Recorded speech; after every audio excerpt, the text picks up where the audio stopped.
Now we're talking about a very important vein, okay, in the lower part of the abdomen going down to the lower limb.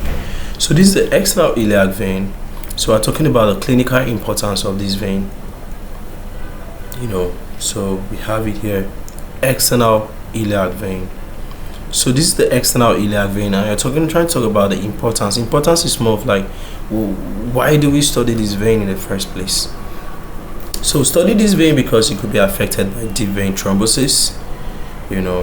So the external iliac vein is a major deep vein in the pelvis going down to the lower limb. So it could be affected by deep vein thrombosis.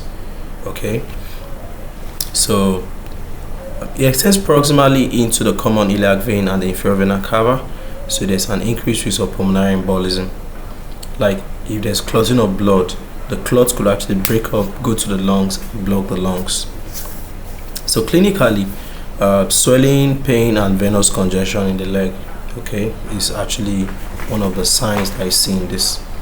So it's also very important in surgeries. Of course, anytime I do any surgeries in the pelvis region or lower limb, you know that this type of vein exists there and you have to be careful. So surgeons must be cautious during pelvic and abdominal surgeries, all those lymph node dissections, hernia repairs, because you want to avoid any injury to that external iliac vein.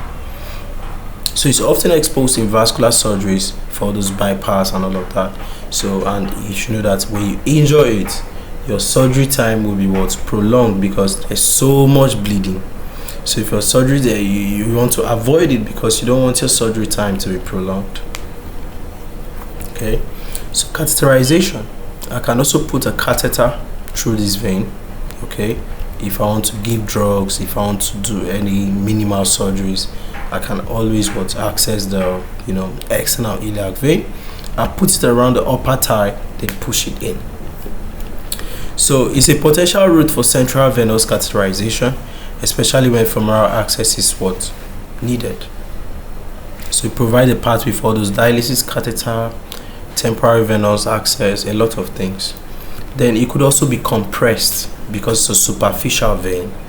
Okay, so it could be compressed when there's a pelvic mass, maybe there's a cancer there, so the cancer is growing so much, compresses it, tumors, gravid uterus, leading to venous obstructions.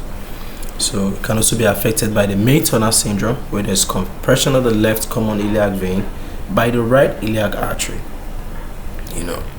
So that's what we have for the external iliac vein, and basically its clinical importances.